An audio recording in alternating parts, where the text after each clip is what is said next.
All right, so today we'll be doing a Newton's second law lab experiment. Newton's second law is basically just all of the forces time, equal to the mass times the acceleration. So it's basically just calculating all of the net forces on the object in question.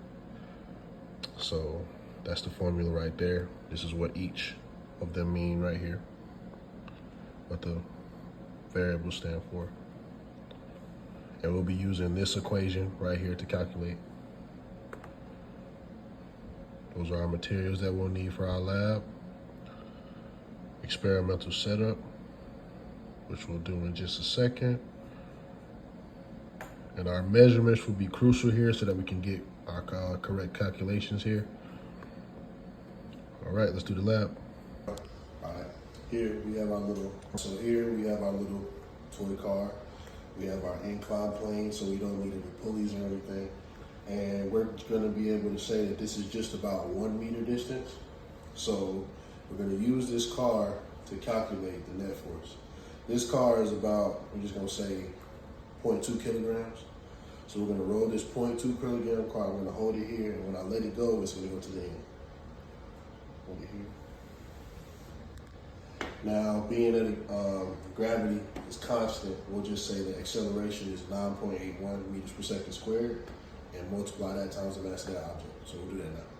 All right, so here we have our calculator. So we'll just take our calculations that we got from the previous experiment and compute them. 0.2 kilograms times the constant 9.81 meters per second squared.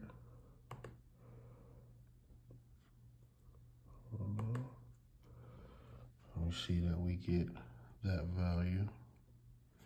Now this will be measured in newtons because forces are measured in newtons. So this would be our answer for this calculation. And also another important factor, it is very important to consider your units when multiplying these numbers. So this is the lab. You could try this with a ball. You could try this with any object and measure the mass times the acceleration to get the net force. And if you wanted to calculate the velocity, you would just say the displacement over the time, and you would time how fast the car goes from one point to the other, and you would calculate the velocity. That would just be another calculation. But yeah, this is Newton's second law lab. Y'all take care.